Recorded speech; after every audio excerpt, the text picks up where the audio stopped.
રીબડાનો ચકચારી અમિત ખૂંટ કેસને મામલે આ સૌથી મોટા સમાચાર, જ્યાં રાજદીપસિંહ રીબડાને લઈ મહત્વના સમાચાર અત્યારે મળી રહ્યા છે। રાજદીપસિંહ જાડેજાએ 2 દિવસ પહેલા સરેન્ડર કર્યું છે। જેતપુર પોલીસે રાજદીપસિંહને કોર્ટમાં હાજર કર્યો હોવાના સમાચાર મળી રહ્યા છે।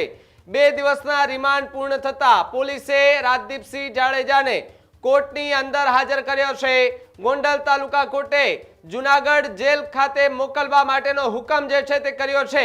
અનિરુદ્ધસિંહ જાડેજા પણ જૂનાગઢ જેલમાં બંધ જોવા મળી રહ્યા છે। બાપ અને દીકરો બંને એક જ જેલની અંદર એ હાલ જોવા મળશે। સાથે છેલ્લા 6 મહિનાથી આ ચકચારી કેસમાં અલગ અલગ વણાકો જે છે તે સતત ને સતત આવી રહ્યા હતા।